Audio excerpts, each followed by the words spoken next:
we cannot ever get to an amicable conclusion when people are fighting and yelling at each other. Because most of the times when we start fighting with someone else, our voices start raising up and we get to heights of our voice when we are upset and we just want to say our thing and we want to be firm with what we have to say. Imagine when you talk like that with someone, or someone else talk back to you like this. What happened to your brain? You either shut off and you don't want to listen anymore and you just hear the person in the background, but you actually shut off. Or you start yelling as well, maybe even louder, so then you can hear yourself on top of the other person's highest raise of voice. You see, our brains are acting this way. When we are feeling or hearing someone yelling at us, what's happening is that your brain becomes shut off and it started to become in a defensive mode.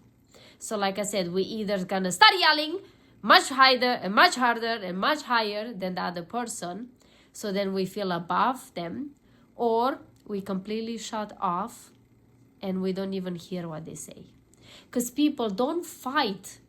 When they fight and they yell, they don't fight with words anymore. It becomes a battle and a competition between who has the highest voice, who can yell the most and the highest. And this I'm speaking about this because it triggered me, my neighbors. I've been hearing my neighbors, I will say the last week or so, a couple of times, I hear them from their house to their hallway, I can hear them screaming. And all I can hear is the high-pitched notes of each one screaming at each other. And I start thinking, do you think those people can actually understand each other or get to a conclusion? Most of them, no. Most of them, especially like these people here, the neighbors, usually ends up the way I hear it through my door, that I hear them yelling and yelling and yelling at each other until one gives up, until one becomes so tired of yelling at the other person that they give up and they shut off. But do they come up to any conclusions? I don't think so, because I heard them, I think 3 times in the past week or so. So I'm sharing this with you because I know I grew up in an environment that was quite a little bit of yelling, and it was a competition who was louder. And then I grew up in a society with that's how people yell. The only way you can hear yourself and be right and be on top of other people emotionally and mentally is by yelling. And I did it too. And I'm not proud of it, but I'm sharing this with you because yelling at the other person is not gonna create a more harmony relationship. It's not gonna bring your point of view, the other person to actually accept it. Actually, that's the opposite. People are less and less likely to listen to you. They're less and less likely to trust you. And if you continue to yell, they're gonna push away. They're gonna pull away from you and they're gonna go somewhere else. Nobody likes to be yelled. But we always, I'd say most of us, we do yell at other people.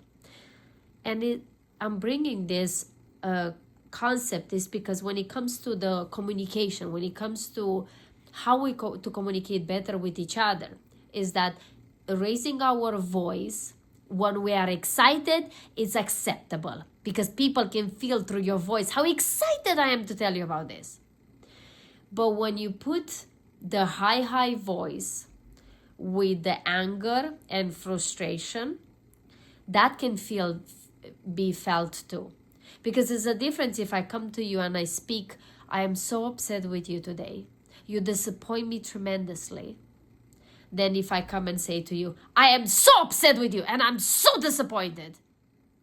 Whew, do you feel the difference?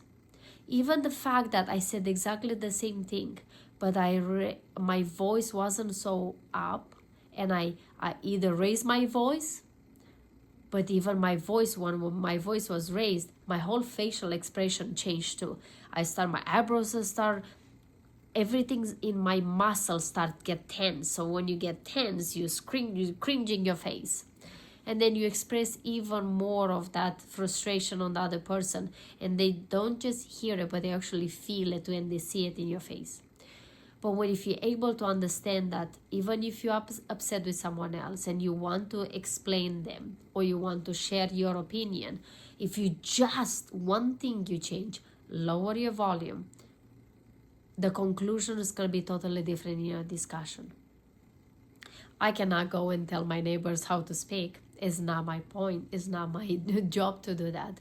But I know I can share maybe from these lessons I see here and learn, and from my own experience in my life, that if you have something to say to the other person and you are upset, remind yourself that if you raise your voice, the only thing the other person is going to hear is the highest of your voice, but is not going to hear your words anymore.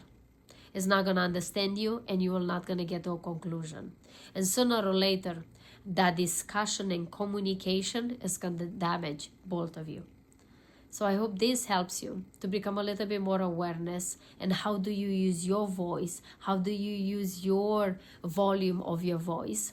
And how is important that when you use your high volume, to know why you're using it and in what circumstances, but because it can bring excitement and bring people close to you, or it can push people away, and that can break even relationships. So thank you so much for watching. I will see you tomorrow. Until then, you know what to do. Subscribe if you didn't yet, and also share this video with someone else. Please share this video. Maybe the other person, your partner, your neighbor, or someone else needs to hear this as well. See you tomorrow. Until then, live your life like it's truly, truly yours. Bye-bye.